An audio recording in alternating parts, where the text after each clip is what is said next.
I collect no's. No's don't scare me. They don't turn me off. When somebody gives me a no, that's two things I know. For one, there's only a certain number of no's I'm going to get till I get a yes. And I know that no puts me one closer. For sure, it's a mathematical certainty. But I also know that if I do that right and I handle that no correctly, I'm going to be on their brain.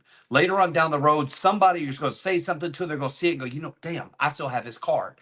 Or I get to go back and I turn that no into a yes. So no's aren't bad. They're delayed yeses in a lot of cases, or they're unrealized references. I was driving a dump truck 2 years ago, so this is a huge upgrade for me. Brother, remember 3 years ago, I made my first video on social media, and it's 3 years later, I have 1.3 million followers and 400 million views. Like, it's crazy to me. My fellow side hustlers, it's Elijah Blau with the Side Hustler Society. Or I guess this season is more so full-time hustlers because that's kind of the theme for this season. We're really catering towards people who want to go full-time and take that leap of faith into entrepreneurship or freelancing. And we got an action-packed show for y'all today. Y'all have heard me talk about networking a few times on the podcast. So we dived into it in 2 episodes last season. And you know what's changed since then? Not a damn thing. Networking is still a critical piece of any kind of major success that you're going to have really in life, but it goes double if you're going to be in business for yourself because business to some degree is the art of managing and making relationships. There's no better demonstration of this than what's going to happen on this podcast today. So I'm going to be talking to one of the people that I met at 2025's Vidsummit. His name is George Sedberry, and he's actually an ex-con who travels and speaks at HBCUs. He has also walked 2,800 miles across America. And you might be wondering exactly how are we going to talk about networking in such a detailed manner, given what I just said in his bio. Well, when you put the pieces together, him being an ex-con is part of the reason he's so good at networking because there are certain doors that are closed, once you have a felony on your record. So if you are going to progress, you're going to have to get more creative. And oftentimes it's going to really be about who you know and not about, just filling out some paperwork, etc. Regardless of how things turn out, he still does what he needs to do to reach his goal within reason. And part of that includes a lot of networking. During this show, we talked about a few ways to become the center of attention if you're in a group setting so that you can build relationships and potentially get things done that you wouldn't be able to get done before, have access to people you wouldn't have access to before, and have access to certain positions you wouldn't have access before simply by doing these tactics. We also talk about various forms of networking in general so that you can make friends, build contacts, and build connections. And I need y'all to remember what I said. He is a former felon. So there are doors that were closed to him, but he has the ability to open them just from his networking skills. So I'm tired of saying the word network and at least saying it alone. So let's go ahead and bring him on the show. Welcome to the Side Hustlers Society podcast, the place where you can find out more about the hustles that are best for you. And of course, make more money in the process. Elijah has been in the gig economy and freelance space for over 8 years and has done over 4,000 deliveries on Uber Eats.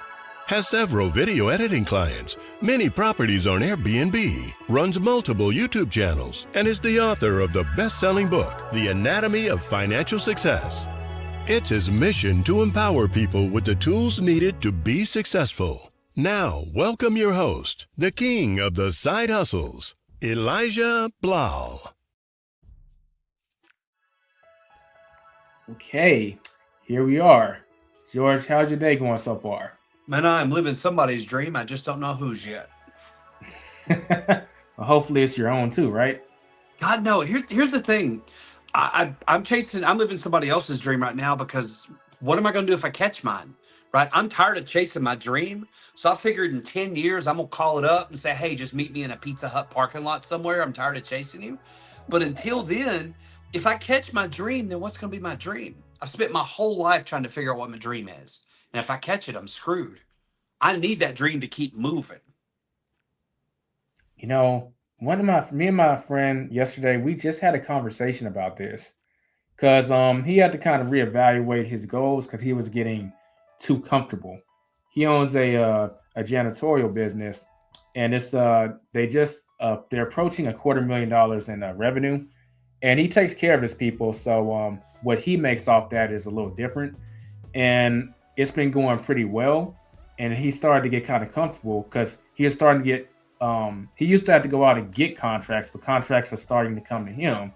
And as they're coming in, he's kind of like, well, do I really need this? No, maybe I should just chill. But there's that other side of saying, no, you better take this, get this money. And he listens to the get the money side.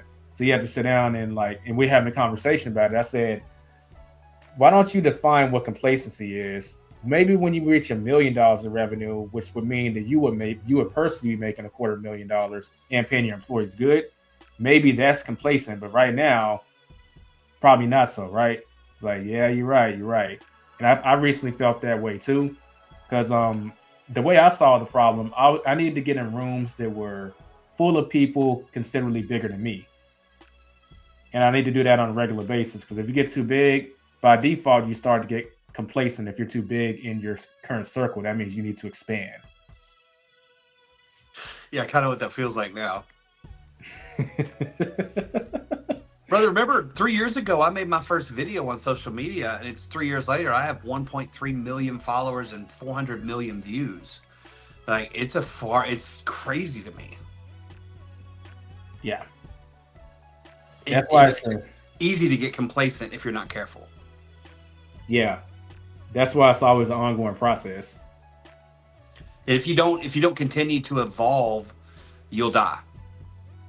Your platform, what you do, your business, if you don't continue to, elevate and evolve, basically. Separate and elevate, then you're either growing or you're dying. And that's kind of true to everything. Your marriage, your business, your school.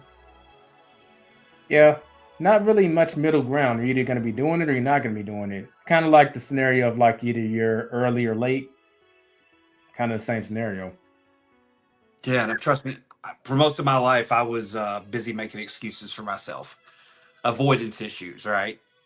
I was more scared of success than I was failure. Oh man, that's powerful.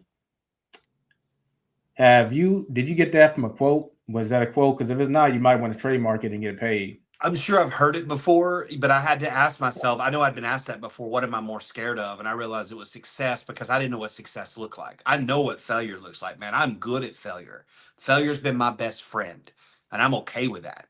But success, it only takes once to be right, to be really successful, right? Just once. So I could never seem to find that once. So that scared me more. Interesting. I say interesting because a lot of people have the in reverse. But if you're a master at failing, once you do learn about success and get comfortable with it, like the world is pretty much there for the taking. But if you have the in reverse, all you've experienced is success, but you're afraid of failure. Oh, you're gonna hit that cap that we just talked about. You're gonna hit that pretty fast, and you'll be emotionally stagnant, and you won't be able to go anywhere. So if you had to pick between the two, I'd rather love to fail and be afraid of success initially than learn how to deal with success than the other way around. I collect no's. No's don't scare me. They don't turn me off. When somebody gives me a no, that's two things I know. For one, there's only a certain number of no's I'm going to get till I get a yes. And I know that no puts me one closer. For sure, it's a mathematical certainty. But I also know that if I do that right and I handle that no correctly, I'm going to be on their brain. Later on down the road, somebody who's going to say something to them, they're going to see it and go, damn, I still have his card. Or I get to go back and I turn that no into a yes. So no's aren't bad. They're delayed yeses in a lot of cases, or they're unrealized references. Yeah. What's the saying in sales? The fortune is in the follow-up. 90% relationship, 10% business too. Nice. Nicely put. But speaking on that topic, and even more so about the content creation we were talking about initially, the audience knows that we met at Vidsummit, and I know when we had the Vidsummit panel, you did want to join, but you were too tied up that day. But I'm actually kind of curious. What were your thoughts on Vidsummit? It's my first time to go to something like that, and I thought it was well run. But like I'd asked you and other content creators, what did you learn about content creation? What did they teach you? They told their successes and their stories, but I didn't feel like anybody's being taught anything. And so For the networking purposes, it was good, but I didn't find that the panels had a lot of benefit. Not to me, anyway. Interesting. I mean, I asked a lot of people, and a lot of people were there. A majority of people I talked to are interested in content creation. They hadn't really gone out and done it. Like you've built platforms, but most people hadn't. And they paid a lot of money to come learn about it and rub elbows, right, with big creators. I didn't see that like I thought I would. Mm-hmm. Gotcha. Yeah, and that's part of the reason when I had that Vidsummit panel, I know a lot of people have an issue with networking. Well, particularly in the content creation space. When I say issue, I don't necessarily mean like they have a problem with it. I mean, they don't actually know how to. Like, I even shared this scenario during the stream where, like, look, I saw people doing not the after party, but the initial party, the welcome party. And, everyone's talking, having a good time. And there was always trading of like people circling the roof, just circling the roof, just circling the roof, like looking for someone to talk to. And I actually got tired of seeing people do that. So I started to circle, like, hey, you come over here and have a conversation with them and physically teach them how to enter a conversation with a group of people because they're looking for someone else who's lonely and not doing anything. And like, that's not going to exist in that type of environment. Everyone is in a group talking. You got to have some scenario to get in that group and get in that conversation, or you might as well be doing a workout at that point, just circling the roof, getting your steps in. Well, but I've learned there's 3 tricks to networking. It's be kind, be fearless, and be first. Ooh. And when I say be kind, all you have to do to start a conversation is look somebody from head to toe and find one organic thing about them to compliment. Like, dude, I love those shoes. Where did you get those? Oh man, I got these last year, and how much? I got them on sale. I love them. Man, my name's George. What's your name? That's it. People don't remember what you say to them. They remember how you make them feel. So I don't care if I came up and told you got a booger coming out of your nose. If it saves you, right, you're going to be grateful. And that's how you're going to file the memory of meeting me away. They're not going to necessarily remember the booger or that I complimented your shoes. You're just going to remember, hey, he was a nice guy. But if you be the first to do it and you're fearless, because people love to be complimented, you just be kind. It's all you have to do to network. Yeah. And it makes you memorable because, like, you got to tap into someone's emotions in order to be memorable. And that's a very organic way to do that off the cusp. Just be kind. Compliments, I mean, there's a million things polite you can say to a person, and they know that you're coming up to them for the purpose of networking. It's not like they're not aware, but it's the way you do it, like you said. It's the way you made them feel, what they remember about that transaction. And, your net worth, your network is your net worth. And so I want to know everybody. Hey, I'm pretty sure everyone has heard that, but keep hearing it so it can sink in because it's true. And that conference, I met I met you. You came up to me first, remember? Yeah. And we talked for a long time. And but I appreciated the fact you were direct. You came up, you introduced yourself. That's the way you're supposed to do it. And here I am on your podcast. Hey, the proof is in the pudding, right? It's right in front of you.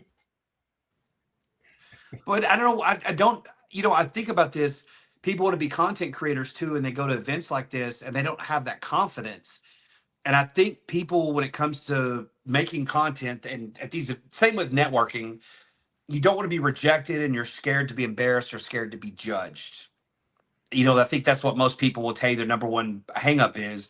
But when they realize hurt people and others project their misery onto you, even though they don't know you, once you understand it, then those things don't bother you anymore. Right. Yeah. Well, honestly, I'm actually kind of flirting with the idea of starting another YouTube channel. And the audience, don't hold me to it. I said I'm flirting with the idea. I said I'm going to do it. So no one clipped this and say, he says he's going to start a new YouTube channel. What? No. I said I'm thinking about it. But just starting a channel just based around social dynamics because I'm seeing it's very much needed. Sup, this is Future Me. And I guess the joke's on me because I actually did end up starting that channel. It's called Social Dynamics with Elijah Blau, and the link to it is going to be in the description. So be sure to go and check it out because on that channel, I actually talk about different tactics I use to network, build connections, and build influence.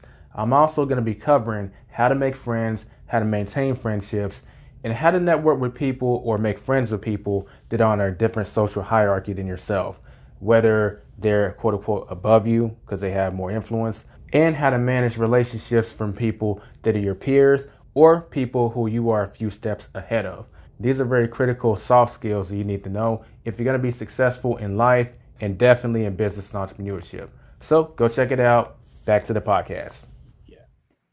Yeah, I think social media, even though it's the bread and butter of my life, it alienates us, right? It separates us from community. We don't talk and interact as much.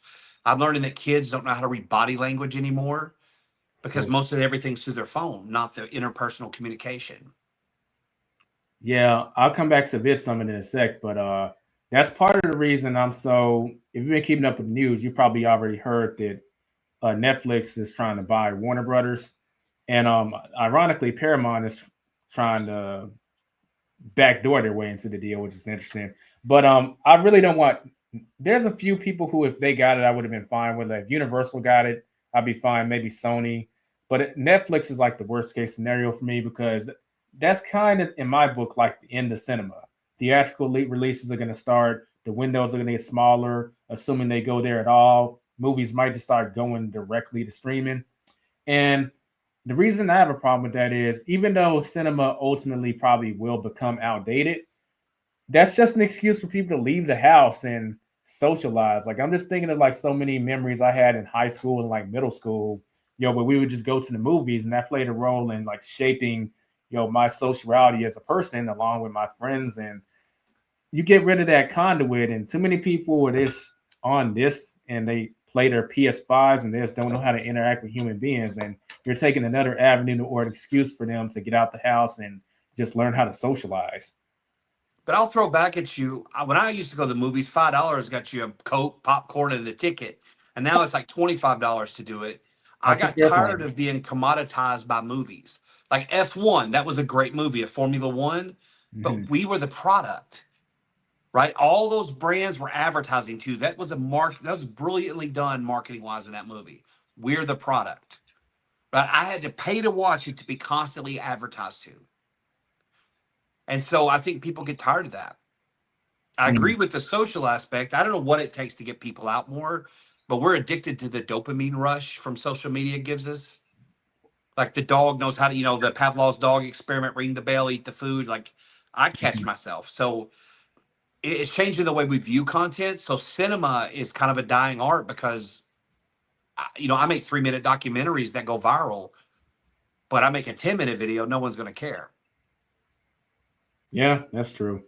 I mean, it is the direction of the current technology, and it's going to happen eventually. Maybe I just don't want it to happen so fast. It's been happening gradually. Let it keep happening gradually as opposed to like the next 2 or 3 years, quite literally. Yeah, but with change, with chaos comes opportunity. I mean, every time stuff is chaotic because regimes are going to change, administrations are going to change. It's going to be Democrat, Republican. It's always going to be that way. But let's say Paramount comes in. Who's to say the next administration doesn't break them up as a monopoly? That's been done before in American history. Our government can do that. Yeah, they actually might do that with this in this case. Some people are saying, yeah, go ahead. No, just say there's a lot of things that aren't going to be permanent. It just feels permanent in the moment. I mean, you saw what happened to Twitter, didn't you? They got absorbed by AI, XAI, right? They just did a stock swap. So it just validated XAI as a company and valuation out of thin air. So if you own that stock, it now got transferred over. Like they're playing games with this. So much of it's not real. The valuation. So it's going to come down, and in that chaos will be opportunity. Oh yeah.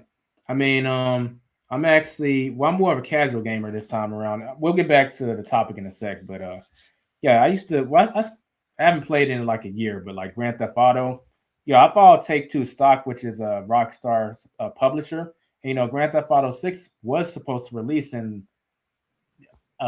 it was supposed to release earlier, but it got postponed, and that stock tanked. And I already knew it was going to get postponed by at least 6 to 12 months to line up with the holiday season in 2026. But also, games have a certain pattern. They drop a certain number of trailers, and once the final trailer drops, that reveals like probably the most it's going to reveal in the game. Then from there, that's when it comes out like 6 months later.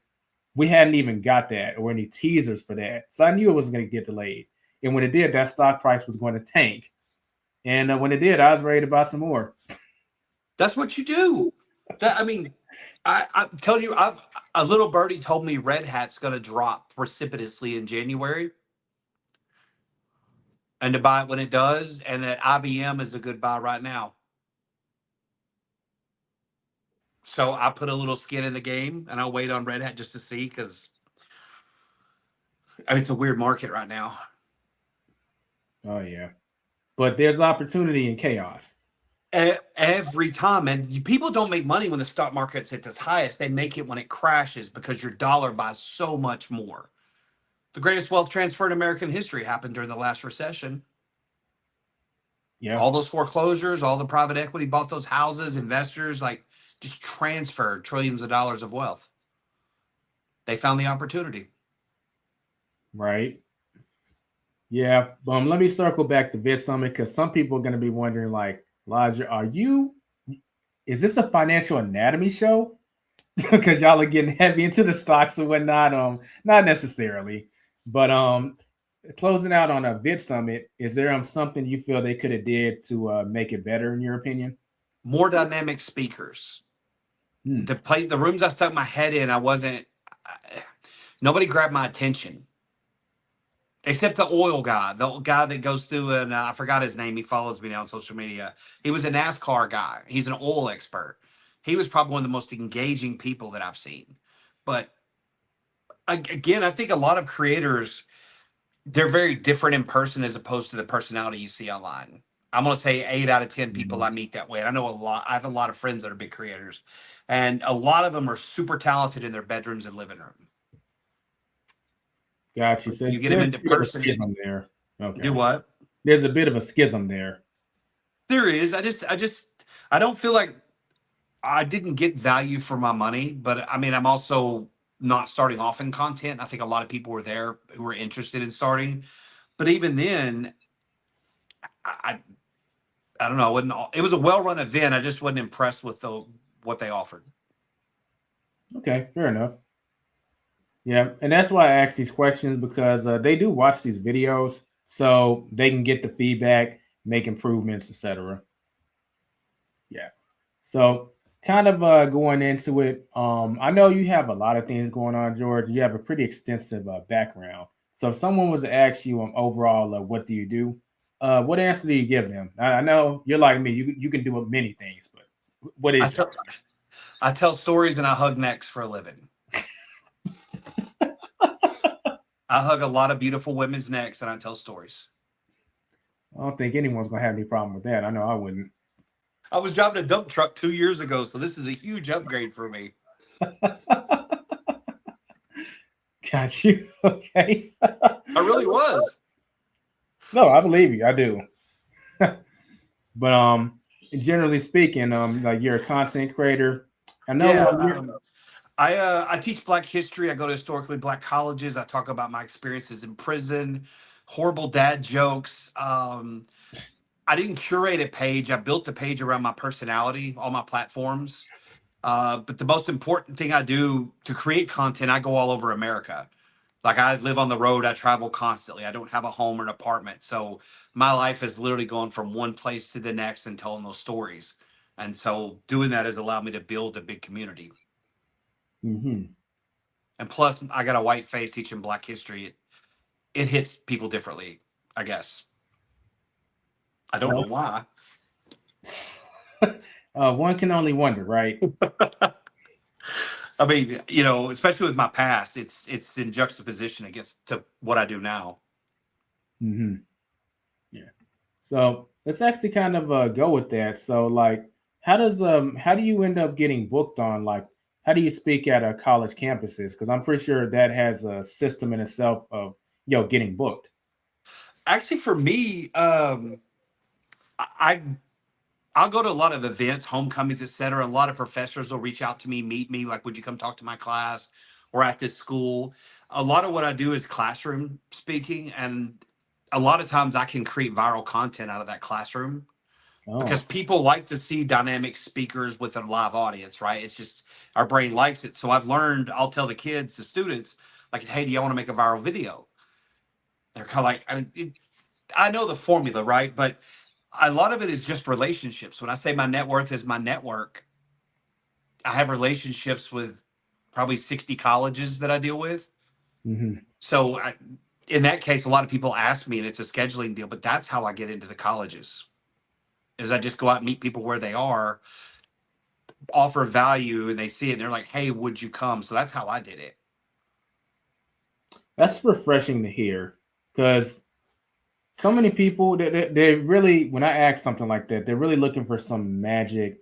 I don't want to say shortcut. They're actually willing to put in the work, but what they're expecting to hear is, so you fill out this form or you do this stuff online, or like, it's usually some online stuff, but they don't actually think about the traditional way of networking, which is you go to where your target market is and who can give you the opportunity to just give value. And oftentimes they'll request your presence to give value to their audience. Now, that's how it used to be before the internet. Like, you didn't have a choice but to do it like that. Yeah, And but what's really changed? Instagram to me is the most powerful platform in the world by far. YouTube may pay more.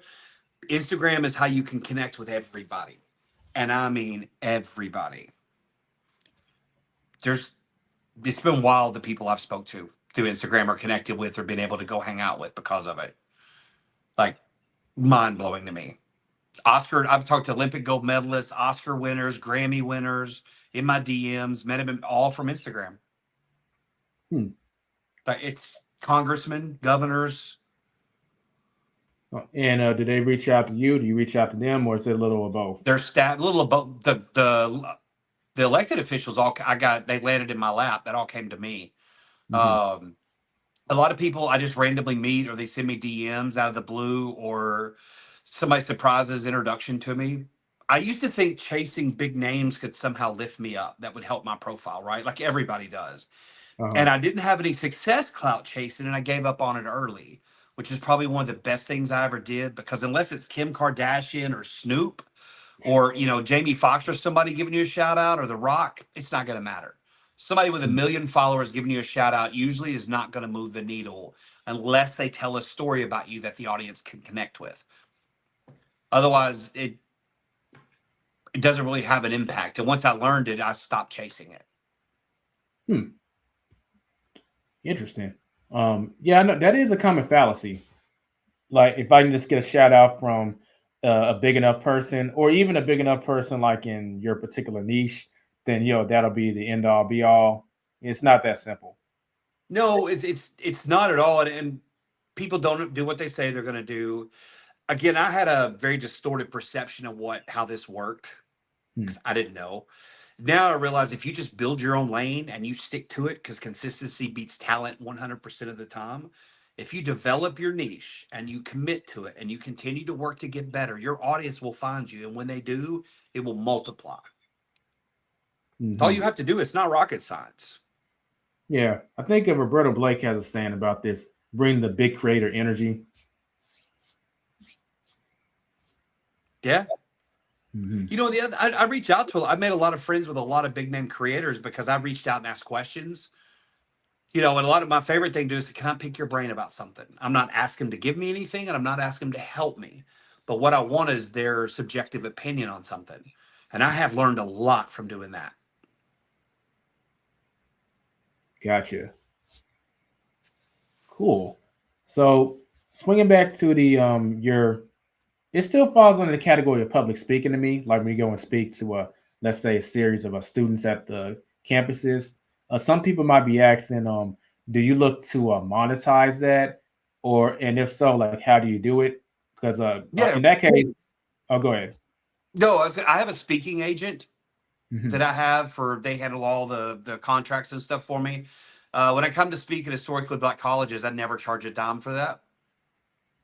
That's just not part of what my platform is about. But professional speaking gigs, yes. But a lot of times people reach out to me about it. But Mm-hmm. if you don't, since people want to know how to be a speaker, you have to position yourself as a speaker. You have to create content of you speaking so people can start to see you as a speaker. If you sit there and go, I'm a good speaker and I just really want to be a speaker, and you tell people, they don't know anything about you as a speaker, right? You Yeah. have to speak to be a speaker. So you can artificially create the environments you speak in. Now, for one, if you're a beginner, put a microphone on stage in an empty room and put your camera slightly off angle and look like you're talking to the crowd. People will never know. If you're really catchy in editing, you put a little crowd noise in if you need. It's simple. It's a sound effect. But you give the impression, right? So people begin to conceptualize you as that speaker. Mm-hmm. So that's one way to do it, is you have to show people what it looks like when you speak. Then you have to be willing to market yourself. Because again, unless you tell people you're a professional speaker, nobody knows. And agents don't go find you business. Let me repeat that. Speaking agents don't go find you business. What they do is they handle the negotiations and the contracts. They take their piece. They're very handy and useful to protect you, but it's rare they get the business unless somebody happens to be on the website and sees and calls and asks about you. So you got to drum up your business. Mm-hmm. Yeah, I remember I had guy's name is Brendan, and he has a YouTube channel called Master Talks, and he his whole channel is about how to do public speaking, and he did recommend, if you want to get into public speaking, he didn't recommend what you just said. That's a great tactic, but he did say a lot of you could start virtual and just stay consistent with it and start hosting like these quote unquote speaking things for free. And once you get enough momentum, then you can start going after people who and speaking to their audience directly. I would think that would be a very long, painful way to do it. You could go to real estate. If you, depending on what your message is, you can call all kinds of groups that have meetings and say, I'd like to come speak. I feel like it's free. My message I feel is important. I'm trying to be a speaker and I'm trying to hone my craft. You'd be surprised the number of places that'll say, yeah, we'd love to have you speak.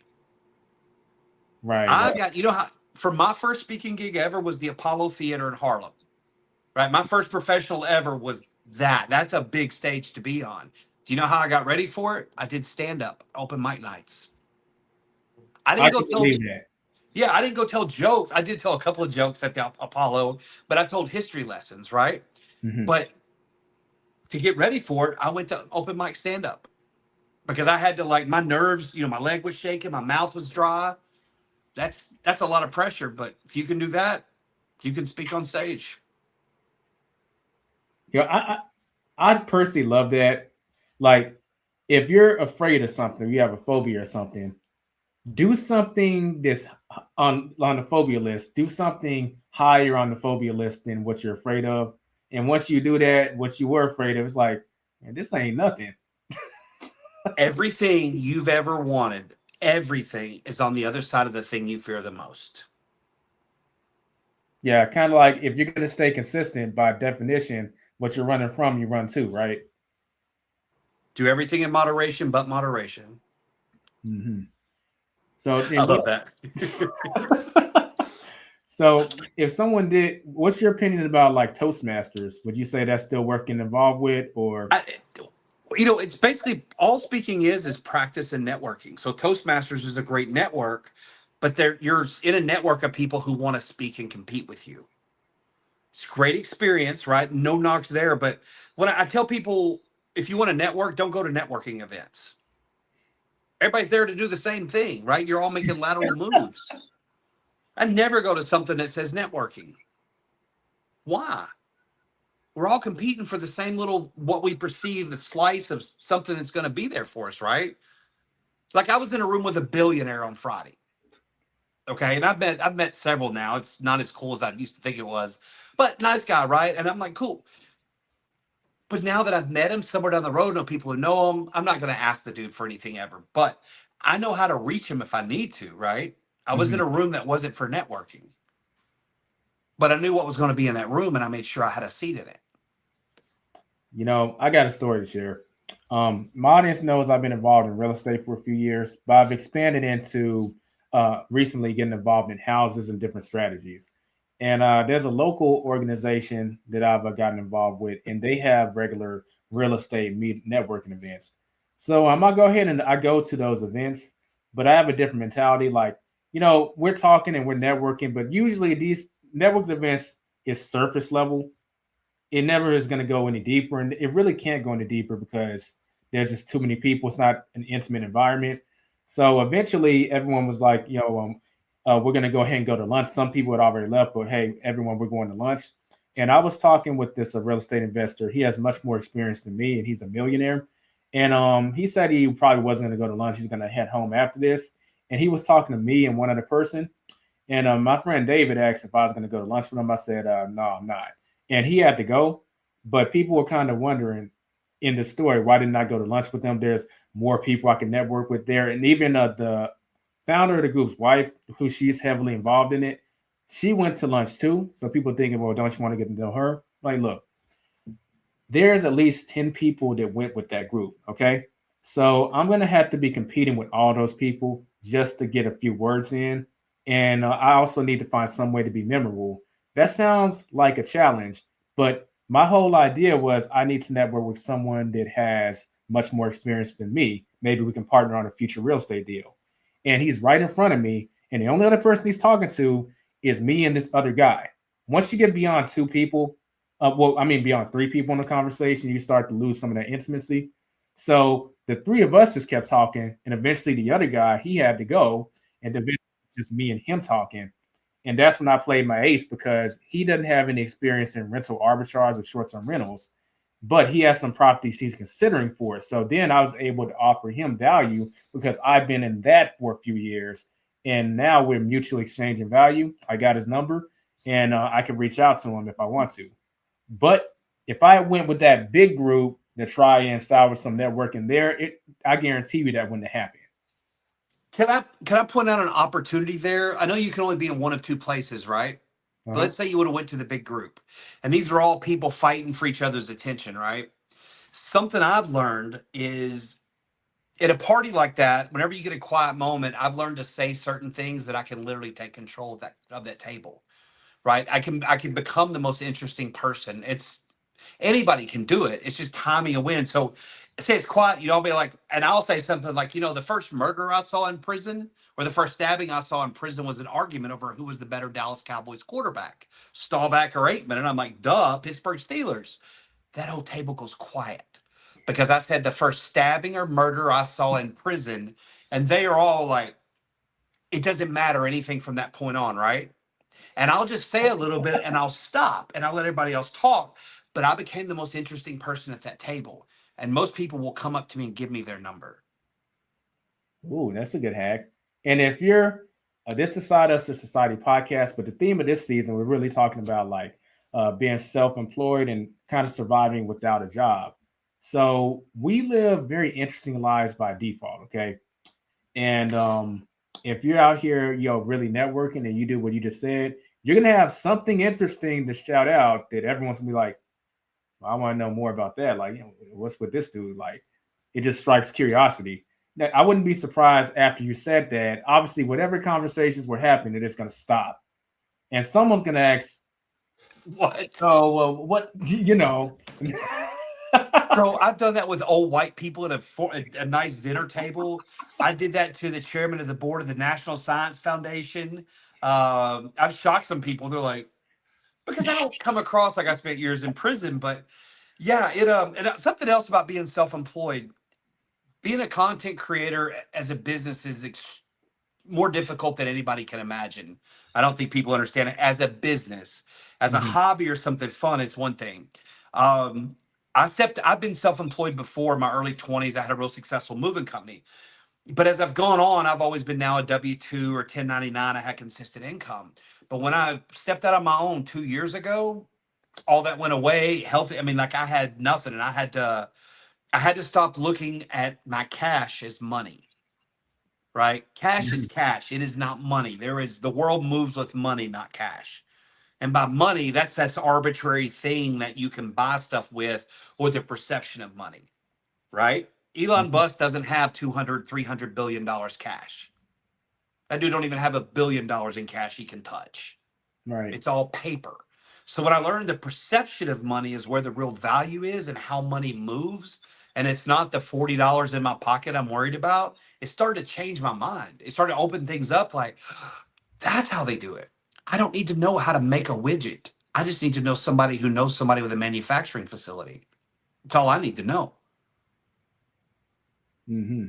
I just learned that that network will take care of all the things that you don't know. And if all you do is know people and you have an idea, that's all you need. Yeah. I've learned a version of that myself this year. Like getting involved in this real estate, what's called the Real Estate Investment Association of Texas.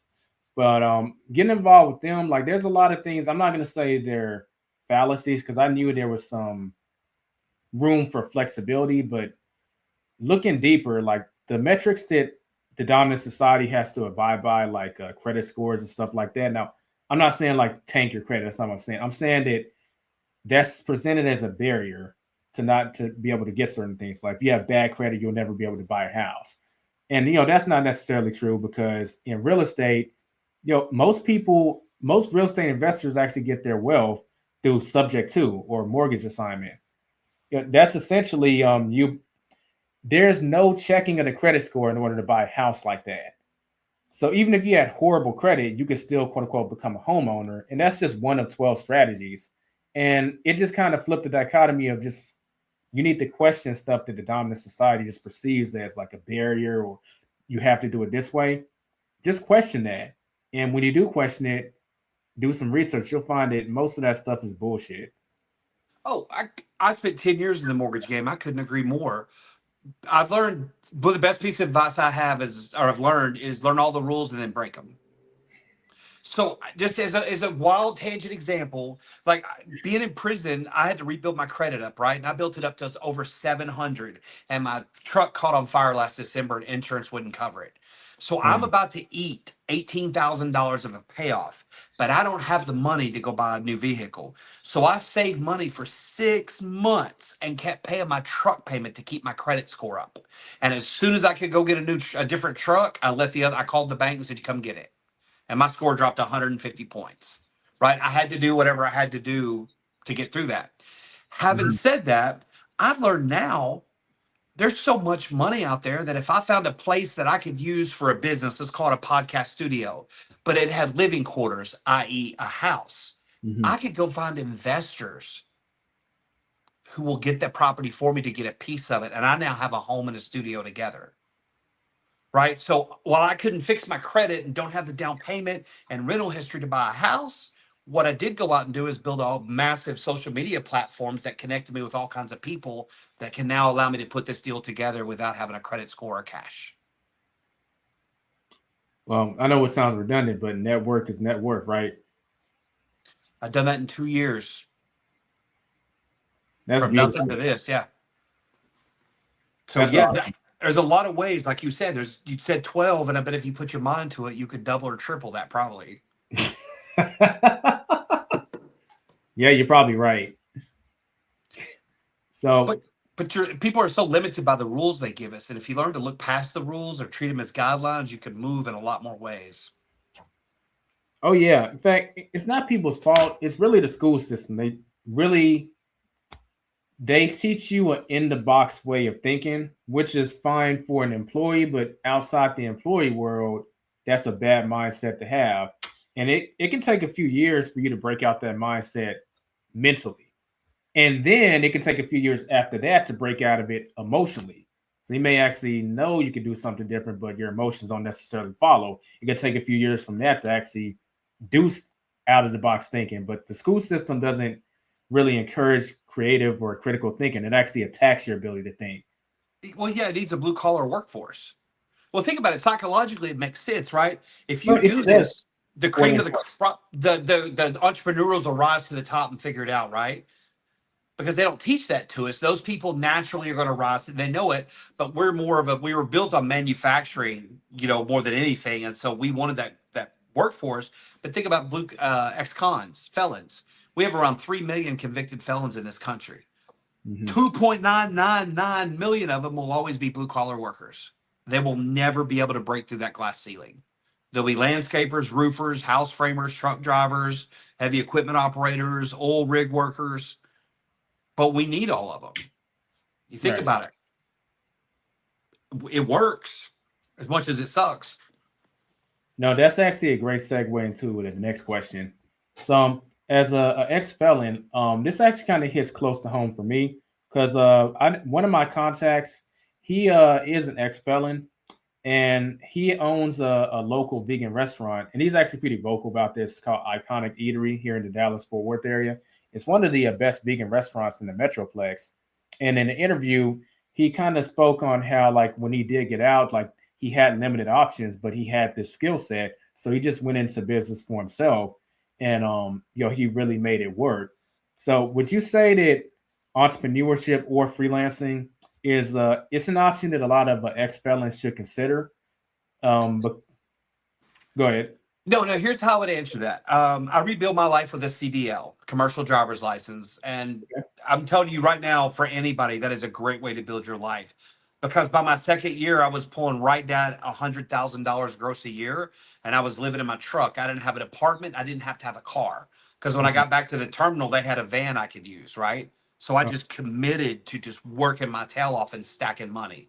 That's probably one of the most efficient ways you can do it. Now, psychologically speaking, when you come out of the joint, you've hit, hopefully you're rock bottom. You've disappointed everybody, broken everybody's heart and trust, right? Oh, There's no expectations on you. And can I tell you how freeing it is when you are liberating. unencumbered with expectations or debt? Because all that debt gets charged off. So you're going to walk out of prison debt free and nobody expects anything from you. Do you know how empowering that is? When you realize it, bro, and then when you can learn to tell you control the narrative in front of you about being an ex-con, you tell the story first so people can't use it against you. That's a tool. Hmm. So I speak to a lot of men when I get a chance in prison or just out of prison. Like, I don't think you realize that in a way the gift you've been given. Wow, that's a perspective I just hadn't thought about. Like, because human beings kind of live and die by these expectations that we put on each other, and that could be very liberating. And then you can actually sit down and really decide exactly what you want to do and how you're going to do it. And the filter that expectations go through, it's just not going to be there. I used to worry about, I used to make mountains out of molehills and I stopped doing that for some reason. But now I don't, I have people tell me all the time, you can't do this. I want to go film here. I'm going to see if I can get permission. Oh no, they'll never let you. Or you have to go through proper channels. No, I don't. I know a guy who knows a guy and I'm going to call him right now. Right. And that's how that's how I get into places. Can I share a story with you about networking? Oh, by all means. Okay, so I walked across America last year. I walked from New York to California. It took me 7.5 months to walk 2,800 miles. So prior to walking to this, I'd broken up with a girl and was homeless. So I am trying to make friends or connections with everybody I can, strangers on social media, to find financial support for this. One of the guys I reached out to owns a NASCAR team, like a Sunday NASCAR team, the number 44 car. They never win, but that's not the point. It's a 200-mile-an-hour billboard. Okay, that's their business model. So I reached out to him. I only had a couple of conversations. Then I walked across the country, didn't hear from him again. This past March, Morehouse College had a professional sports day on a Saturday. And I knew NASCAR was going to be there, Major League Baseball, and I think the NFL. Well, this was closed, but because I know some people at Morehouse, I got in, right? And I spent the whole week in Atlanta waiting on this day. I didn't know what was going to happen that day. I didn't know who was actually there. I just felt like I needed to be in that room. So I literally picked my life up, flew out of Boston to do some things, then to Atlanta, and sat here for that day. As soon as I walked in that auditorium, on stage is John, the guy that owns the NASCAR team. And I see him give me a little wave, right? I've only ever talked to him on DMs, and that was a year ago. So right after he comes up, he's like, man, you got to come to the race tomorrow. I'm like, there's a NASCAR race tomorrow? He's like, yeah. So we go to Atlanta Motor Speedway. He gives me pit passes and garage passes. I'm with the teams and crew chiefs while they're changing tires in the middle of the race. You know what I'm talking about? So I see a woman that I had met the previous year at homecoming, and she goes, I want you to meet my boss. So I meet this guy named Mike, who owns the largest tailgating company in America. He owns 150 luxury motorhomes, and he needs help with social media. I have taken these RVs now to Vegas, to the Kentucky Derby, to Talladega, to Daytona. At Talladega, I took a $500,000 RV into the driver's and owner's private lot, walked out, and there's Bubba Wallace sitting next to me, the driver, the only black driver in NASCAR. Just random. I'm like, I went to 7 races this year in RVs. It hasn't cost me a dime. All because I reached out to John now 2 years ago, started conversation, knew I wanted to go to the event, ran into him. He invited me to the race. I met Mike. And now I'm inviting congressmen to go to races, NASCAR races this next year. I've already had several congressmen say they want to come out and go. Networking. I had an instinct, and I developed that instinct. And now John, the team owner, is a good friend of mine. You know, George, let's take a step back real quick, because you already know I'm a serial networker, and you're clearly very good at networking. But what about the person that they perceive themselves as the average person, and they may be given this opportunity, but they're intimidated to forge a relationship with someone that in their mind is like just so much more successful and a higher stature than themselves? What advice would you give to them to just kind of break out that shell, that mentality, and just start to make friends and make connections? That's a good question, I think, because there comes some imposter syndrome and that perceived power imbalance. Mm-hmm. Like I said, I drove a dump truck 2 years ago. I'm just a guy from a small town in Arkansas. I'm not somebody. I'm just a dude with a crazy life. But I went to dinner with somebody that used to play for the Philadelphia Eagles. He was a first-round draft pick, and cool dude.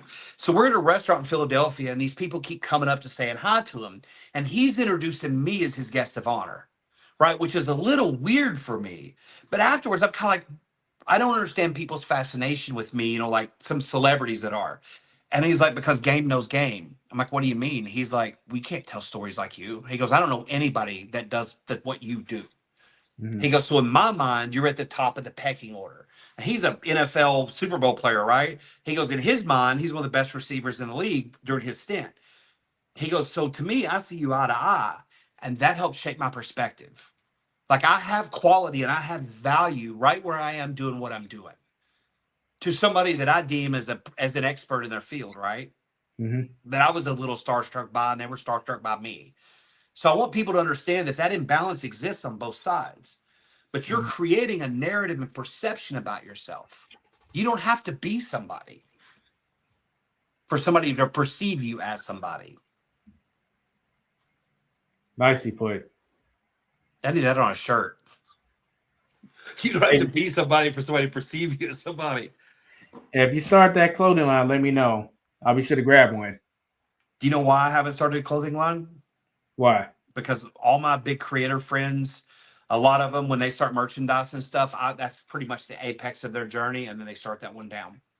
Oh, wow. So you've seen that commonality in them. Their content becomes a commodity.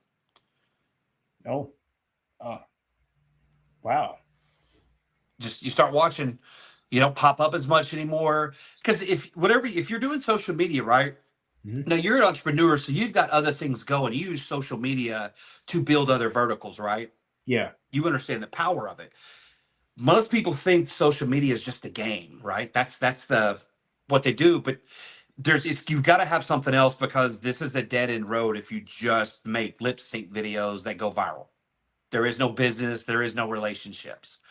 So the power, again, use how you use social media, but you can literally be a nobody and create the perception of being somebody by looking into your phone. The more you're saying it, the more I want to see it on a t-shirt. I know you just say you're not going to do it, but like, what was the quote? The perception is what? How did I say that? Crap. The perception. I guess you can see it on the replay.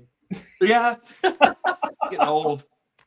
I mean, I think of great shirt ideas all the time. If I had an easy way to print them, because I'm never in one place very long, I would probably print them and wear them. Because this is the most valuable real estate in my content, is my shirt. Like, that Prison of Purpose has probably been seen 30, 40 million times. Mm-hmm. That's a friend of mine who gave it to me. It's old, faded, worn out, but I love the shirt. But that shirt, Do people come up and start conversations with you about it? Like, where'd you get that shirt? Or that's a cool shirt. Yeah. Because it stands out to you, prison to purpose. Yeah. And a buddy of mine, he's the first convicted felon to be hired by the state of Arkansas as a full-time employee. And they sent him all over the country learning how to build reentry programs. And that man had pending dope charges when they hired him, and they made him go away. He spent almost 20 years of his 50-something years in prison. Like, he was a dirtbag. I mean, A+ platinum credit dirtbag. He turned his life around. Like, I didn't know he could turn his life around. That man would have sold you pull chalk as booger sugar and never felt bad about it. Man, it's just the power that it just speaks volumes to anyone can turn their life around. Commonalities usually are Heavenly Father, though. It was for me. Gotcha. Okay. So I'm pretty sure I know the answer, but I still want to hear what you have to say to this question. But given everything that you're doing, because you're like me, you're off the job market. But what keeps you off the job market? What I mean by that, you've been like full time, what you're doing for a few years now. But what keeps you off the job market? My last W-2 job was driving a dump truck, and I realized I was renting my time out to somebody doing circles with dirt. And I was 52 years old at the time, 51 and 52.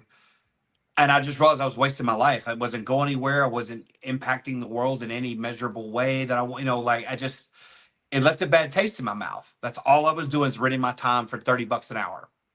Mm-hmm. And so some doors I reached.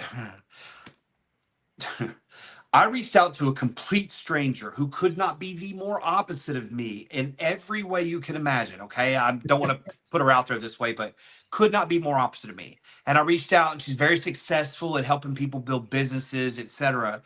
And never spoke to her. I said, "Hey, can I pick your brain?" So we had a couple of Zooms, and I picked her brain. And she ended up sending me a couple of months, 3 months salary, and said, go change the world. And she's never asked for anything from me, and I've never met her in person. From a couple of Zooms. That's a large chunk of money she sent me. And so I used that to start traveling, and I just pinched pennies. My partner at the time was real supportive. She was down. And then I just kept going. And now I vowed never to take a W-2 job again. Ever. I will fight and scratch and claw to never get a W-2. I know when we talked on the phone, like I said this, you kind of laughed, but like nothing's changed. I said, so we're both psychologically unemployable at this point.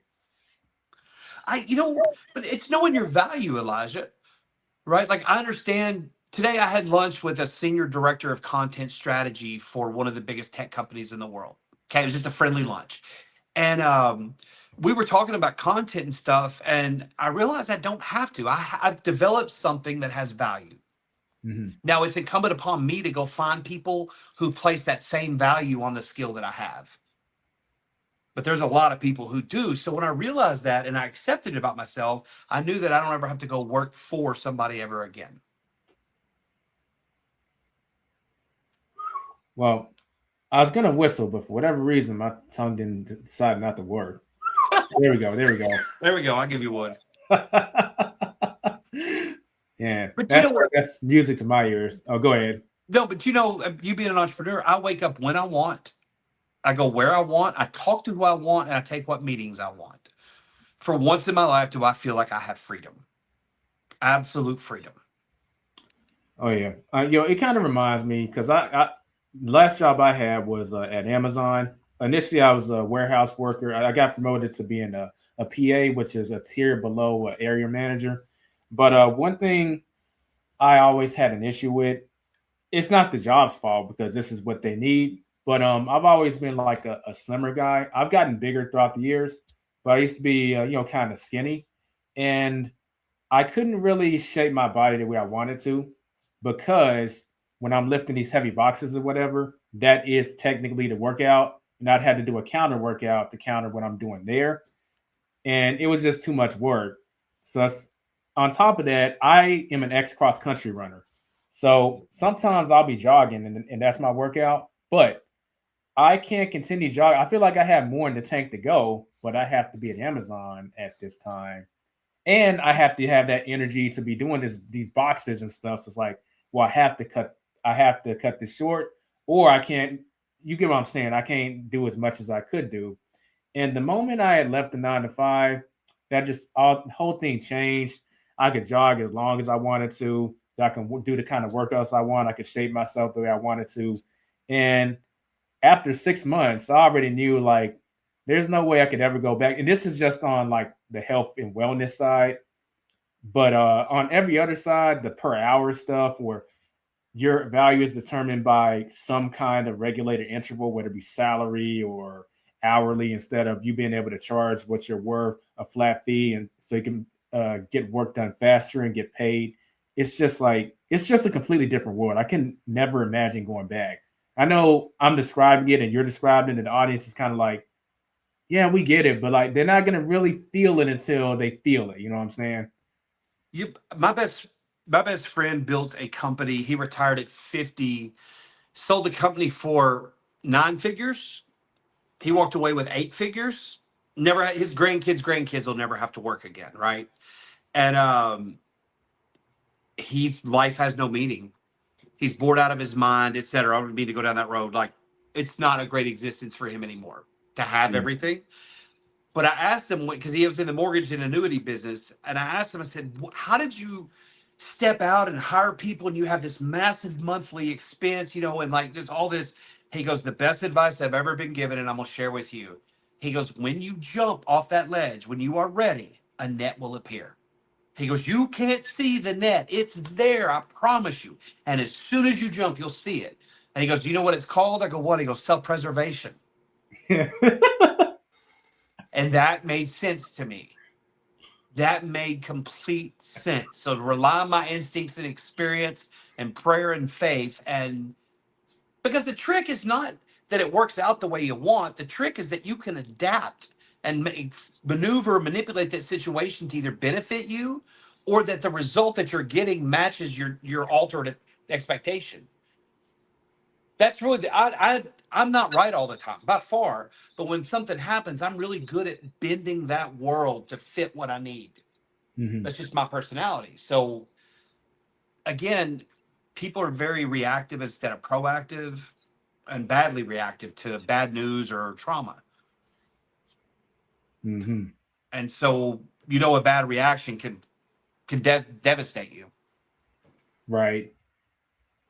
This is a good segue into this question.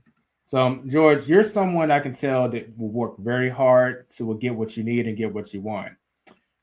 What is the biggest challenge that you've encountered when it comes to maintaining a work-life balance as someone who is a self-employed or an entrepreneur? Oh, I suck at it. I don't know if I'm the right person to ask. It's fair enough if you haven't solved it, because I was going to ask, or have you not solved it yet? No, it might be an ongoing thing. Well, people ask you, hey, what do you do for fun? I'm like, I don't do anything for fun. I have fun doing things.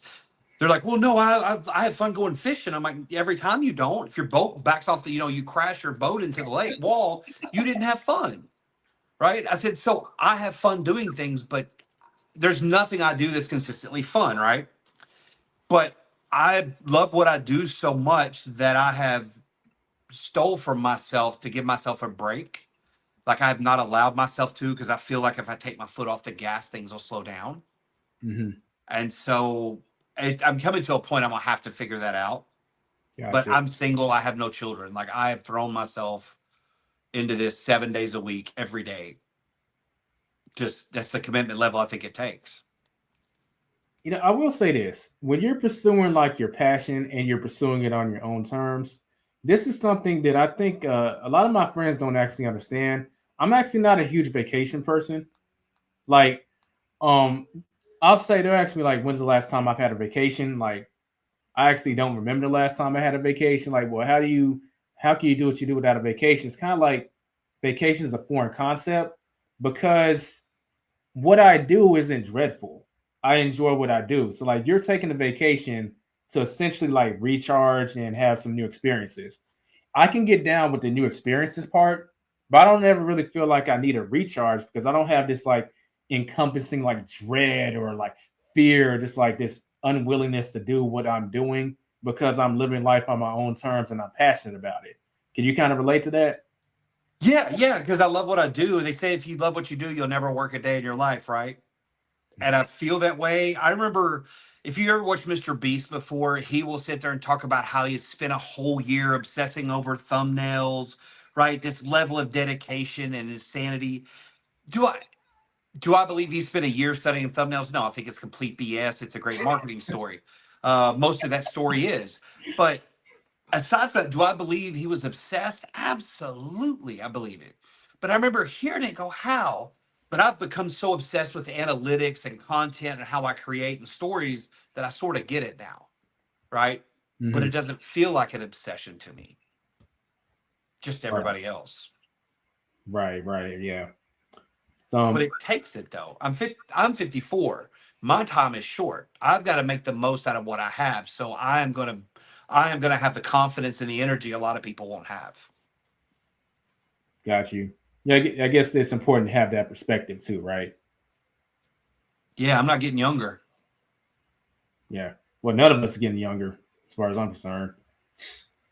Plus something else people don't think about in the world of AI. I'm not an AI user. I've never logged into an AI program yet. Um, I don't use it for my stories. I mean, I may use it for visuals someday, but my job is protected from AI because AI cannot do what I do. Oh yeah. I There's mean, job security. yeah. And there's a huge phobic cloud that's hanging around everyone about like AI and it might replace jobs or it might make certain industries irrelevant and stuff like that. But one thing is never, I'm not saying it won't. It might, it probably will. But one thing it's never going to be able to replicate is genuine human connection. It Despite can't what some people think or want it to. it can't interview people. It can't respond to body language, context clues, nuance, right? Timbre of the voice. It can't respond to any of those physiological clues. So in a way, I mean, and plus I think there's going to be such an AI backlash that the more organic and homegrown you stay, the more you're going to benefit. Because we're going to have an AI bubble. It's going to bust. There's going to be backlash. Trust me, it will. But that, again, in that chaos is great opportunity if you position yourself for it. Just in the content creator space, I think some of that backlash is already happening. Because I watch YouTube. I don't really watch TV. I watch YouTube. Because nowadays, some of the greatest content available is actually just on YouTube. And I come across like these AI videos. Well, the video itself isn't AI, but you can tell the voiceover is AI because they're mispronouncing words and it's just so annoying. And sometimes I'll stop the video. I'm about to click off because I just can't do it. Like either do the voice acting yourself or hire a voice actor or actress because it's mispronouncing words and not putting the gaps between sentences. And it just doesn't work for me. But I'm reading But the comments and people, for 1 out of every 4 comments, someone is annoyed. They're like, "Oh, this AI bullshit," or like, "Do the voiceover yourself." People are actually annoyed at this AI stuff. the cool thing, I mean, that's now, but in a few months from now, whatever it is, when that goes away or they stops getting blocked or the algorithm stops pushing it, they've spent all that time and they've really not developed a useful skill. Yeah, Right. So they spent all that, they made this content that nobody wants to watch now. There's a backlash against. So what did they do? And so a lot of people are going that route, which is interesting. I mean, it makes me happy because that's just less competition for me. right. Versus, let's say if you learn how to do some voice acting yourself, like you got Faces channel, so you do it yourself. Well, now you're developing a skill set. Then not only can you make more videos with it, but you could go get a contract on ACX, Amazon's Audible, and make money that way. Or you could do some gigs on Fiverr or Upwork and make money that way because voice acting is a skill, and you developed it. Oh, you just gave me that. This is how, if I was a voice actor and I wasn't known, but I thought I was really good, or people tell me I'm good, I would create a social media page, right? Like call it out of work voice actor. Voice actor needs a first job is what I would call it. Be obvious. And every video, I would be reading something in different voices and timbers, and I'd interrupt and go, "What do y'all think?" And I'd get the audience to participate with me and to critique my voice. And what should I try next? And I would build my brand around me fumbling around as a wannabe voice actor, right? I'd be organic. People will love it, and people will start tagging people that you want them to. And that's a great way to get those agencies to notice you as a voice actor.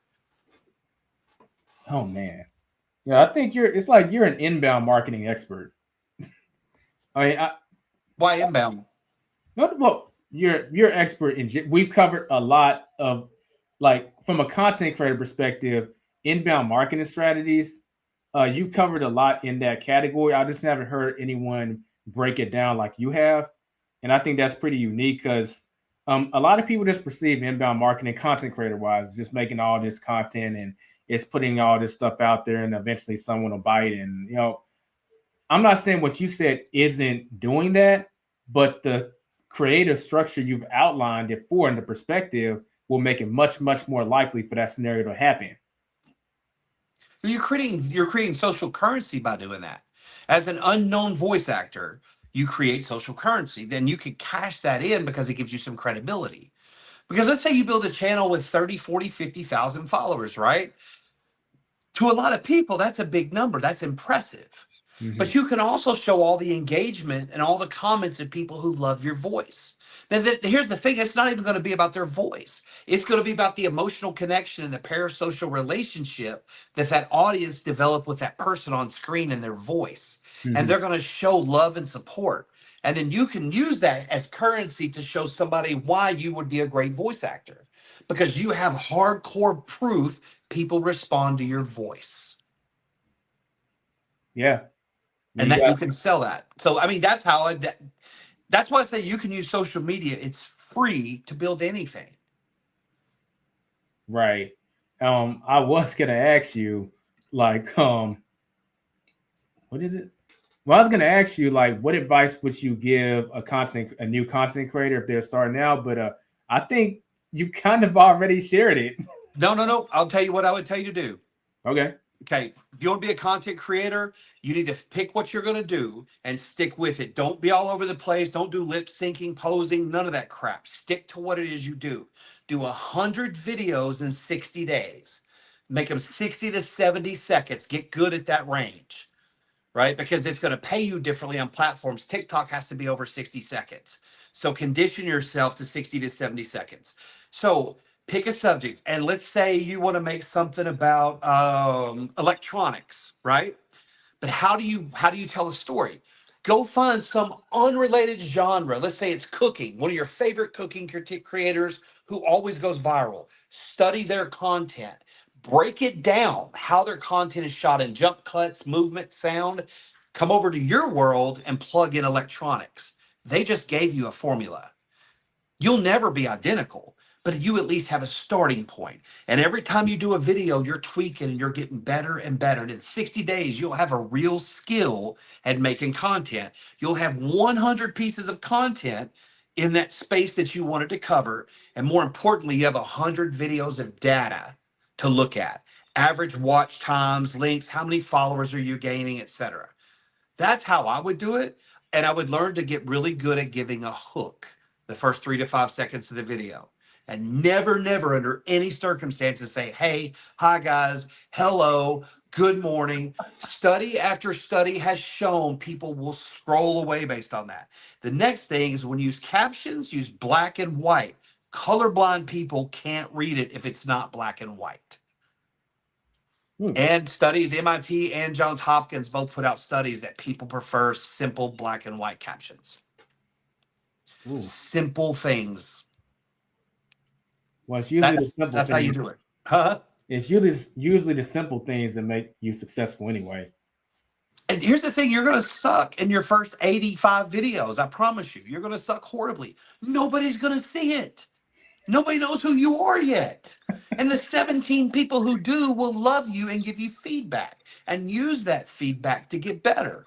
But who cares if you suck right now? My first history videos are horrible. 7 minutes straight of me talking, no breaks. Horrible. But they did a few 100,000 views. I kind of equate it to cold calling. Like maybe 2% of the population will be naturally good at cold calling, but for the other 98%, everyone sucks at first. Like you might have a script, and that script isn't going to mean anything for the first 5 cold calls. You're going to suck. The next 5, you'll start to get a bit of a rhythm, but you'll fumble towards the end. Then the next 5, you're going to start to realize, wait, these calls are the same as I'm having the exact same call. Then the next 5 calls, you'll be able to start finishing people's sentences, and then you're going to get your rhythm going. But you have to get through the first 20 to get there. You got to collect no's. Yeah. Because they're all going to be a no when you fumble. An automatic no. But you need them to get your totals. I had a boss who say, how did you get your no's today? No, because if you're getting no's, you're out there working. Right? Everybody wants to brag about the yeses. He knows how many no's did you get. Well, if he's wanting a goal, if he knows you need 10 no's a day to try to get 1 or 2, then if you only got 6 no's, you didn't land 2 or 3 deals. You know, you can tell by your no's what your productivity is going to be. Yeah. Nicely put. So, George, we're going to start winding down the podcast. Yes, sir. But I like to ask my guests if they have a question that they want to hit me with. So do you have any questions you want to hit me with?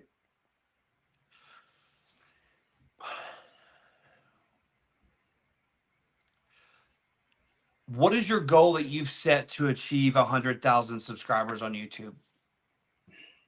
And what are you doing to do it? Interesting you say that. I actually don't care about subscribers. I care about the money. But like, if I was going to set a goal for 100,000 subscribers, I had to pick which channel. So I guess the Side Hustler Society would be fine to do it because I have a few channels, as you know. What would I do to achieve that?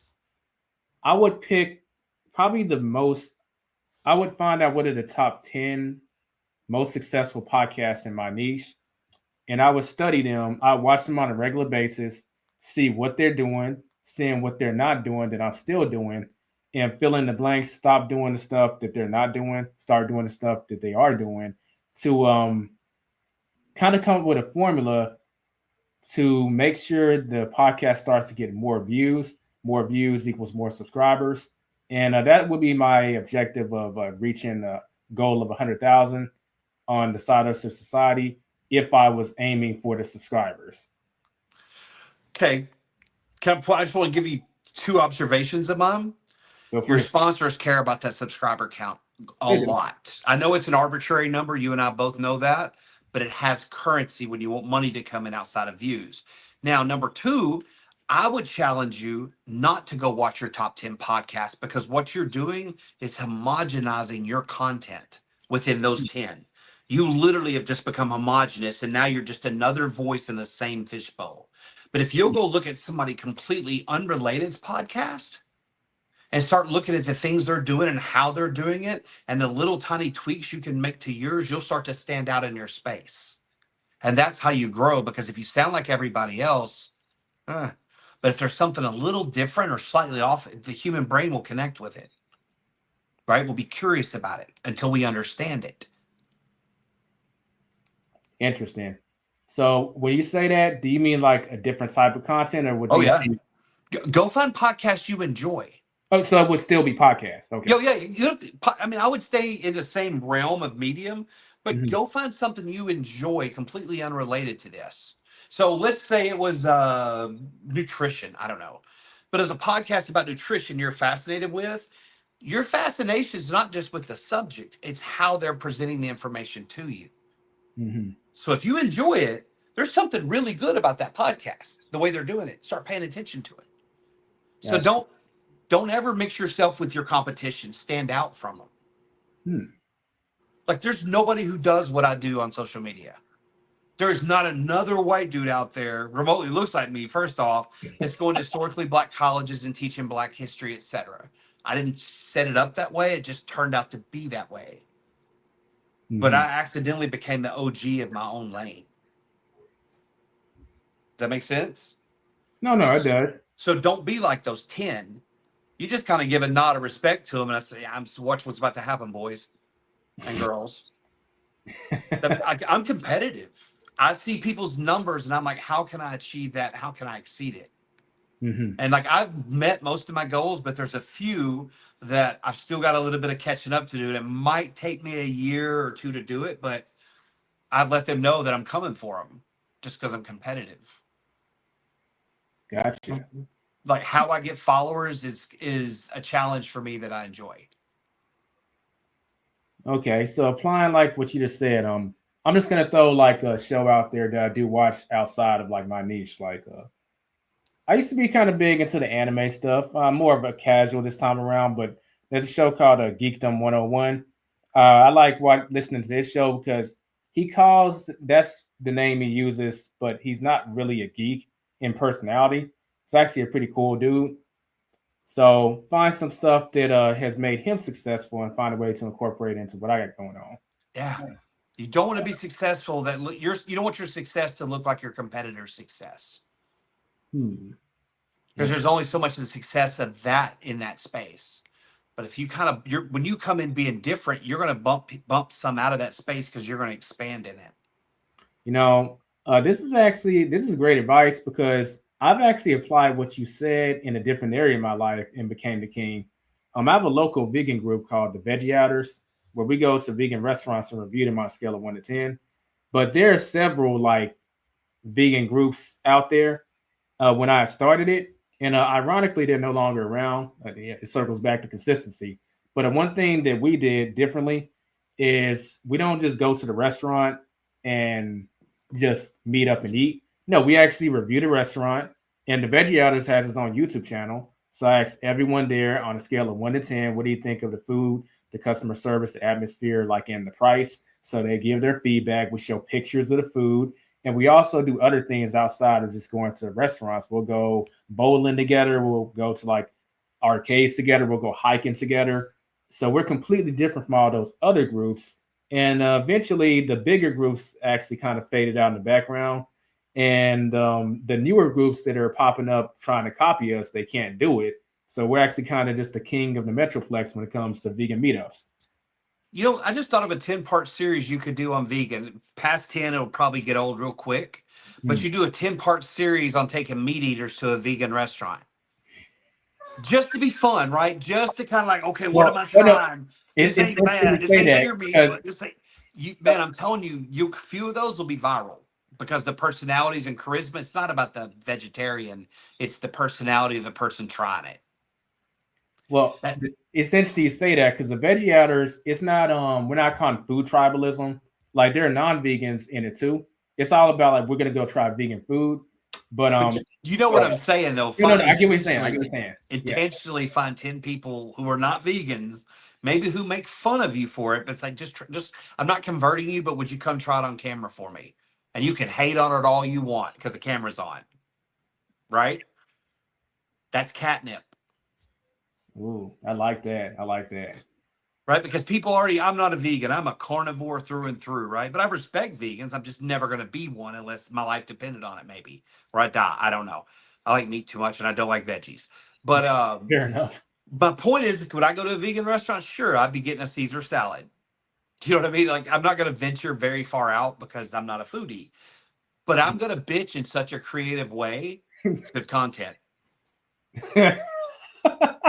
Like, I know the purpose of the video, right? So I know I'm going to bitch in clever, kind of underhanded ways. I'm going to make my vegan jokes, but that's what you want. Because people want to hate on vegans, right? You're the vegan getting a meat eater to try it. So they're rooting for the person not liking it. So you get the carnivores loving your content. Yeah, another meat eater who hates vegetables. That gets you paid, right? You know, you want the haters. You want the haters to side with the meat eater. George, I'm going to ask you a question. Yeah. Do you want to know why the Veggie Outers is the biggest quote unquote vegan group in the Metroplex? What? Hot girls? Well, actually, that's part of it too. But that's not what I was going to say. The pictures speak for themselves. I'm just saying. But I was going to say we're the only group that non-vegans will go to and hang out with us. That plays a big role in it. All these other groups is mainly the same group of vegans coming up, and The amount of tribalism and the mental gymnastics you're giving me in the justification of your vegan group is insane. I love it. We're the only one that the meat eaters will hang out with because they don't like those other weirdos. well, I'm just calling a spade a spade. It's just, it is what it is. Wow. We think about it's like saying I'm not racist because I have black friends, right? Like I'm a cool vegan because I got meat eater friends. That's the same thing, isn't it? What is that called when people do that? Are you meat knighting? Is that what it's called? Meat knighting? Like white knighting? Meat knighting? I have no idea. There's a term for everything nowadays. I just took this podcast off the rails. You know what? My audience actually likes when we go off the rails a little bit because, let's be honest, podcasts stick to the script too much. They get too boring, too formulaic. So let's go off the rails a little bit. Do you know what Tom Brady doesn't visit Afghanistan? What? Because they have sex with goats over there. Okay, not that off the rails. Damn. Yeah, that's definitely a fun fact I didn't need to know. Do you know that American kids are starting to use a metric system in high school now? 9 millimeters. You know, you said you had bad dad jokes. I don't get that impression. Oh, we just found out my granddad's addicted to Viagra. My poor Nana's taking it so hard. Like she's having such a hard time with my grandpa. Now I can see how you would be that dude at a dinner table, like whatever they're talking about, you're gonna steal the show and be the center of the whole table just by saying one of those things. It's like every conversation is gonna stop. Like, what? It's like someone blows a bullhorn and it just stops everything. And all attention is on you. Did you hear the Energizer Bunny got arrested last night? Oh gosh. He was charged with battery.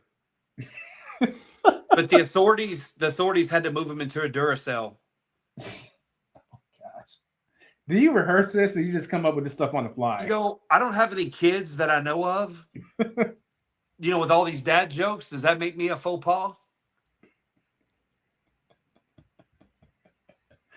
No. We used to live next door to these amazing lesbians, right? They were hot and they were so sweet. And they got me a Rolex for Christmas one year. Which I thought kind of crazy because I just said I want to watch. Yeah, it's like you got these memorized. Oh god. You know how I did, but this is how I got good at it at gas stations. I would always tell a gas station attendant a dad joke to see if I could make him laugh because it's not a fun job to me. So I'm always trying to be clever and just make somebody laugh when I walk away, right? It's how you make them feel. But I didn't realize by doing it that I had developed a comedy routine. So when I did stand-up comedy, I realized I just went up, I didn't prepare. I just went up and told my dad jokes. And then I have one that I do that I wrote that is juvenile. What's the word? Okay, well the English you had to say it, but like if it's not appropriate, but like what? Oh no, it's not that. There's 150,000 words in the English language, and I'll leave you with this before we end this podcast. 150,000 words in the English language. Now, the average American knows 100 to 120,000 of those 150,000 words. So I'm going to take 14 words, 14 random innocent words that everybody knows. No vulgarity, just innocent words. But I'm going to string them together in such a way that if I had an audience right now, a third of you were going to laugh out loud. A third of you are going to roll your eyes and question whether you're going to heaven or hell. And about a third of you are going to want to leave the room. 14 innocent words. Are you ready for those words? Should I go get some vegan popcorn first? No, just 14 of them. Did you hear the joke about the baby with cancer? Okay. It never grows old. Oh my gosh. I guess, Bro, did my eyes roll? I set the mic down and I listened. I was about off the stage when I heard the applause start, and just it ruined it because I nailed it. Like I nailed it. People were like, it just, laughter's infectious, right? Oh yeah, just like people, they don't want to miss out on the joke either. So as I caught it, because I've been telling this joke for a while, and as I did it, I heard it. My adrenaline was like better than any drug I've ever tried, and I've tried them all almost. But it was like I can't explain it. And I remember I was sitting there, my leg was shaking, and my girl's like, "Calm down." I'm like, "I gotta get outside. I can't sit here." My adrenaline was just because I controlled the room, right? Yeah. That was a yeah. So when at dinner parties, yes, I learned to drop a joke like that and then just be quiet. Just put all that energy out into the room and then just pull it back. And if people want more of it, that's how you learn to public speak. I think that's a good ending note right there. But before we do end, we gotta ask you, people who want more of you, George, where can they get in contact with you? Feel free to drop your Instagram, etc. Google White George. I mean, they call me White George because I'm white. My name is George, and it would be awkward if I were Black George. But if you just Google White George and click video tab, my TikTok, Instagram, Facebook will all pop up. You'll see my big ugly head. Okay. Well, everyone, this has been another episode from the Side Hustler Society. If don't forget to like the video with the YouTube algorithm or all the algorithms. Thumbs up if you found value in it. Very much appreciated. Don't forget to subscribe if you're new and drop us a review if you're listening to us on Spotify, Apple, etc. Be sure to tune in to the next episode. Be safe, everyone, and be profitable. This episode may be over, but your hustling journey has just started. Visit thesidehustlersociety.com to access all links and resources mentioned in the show that will help you on your hustler's journey.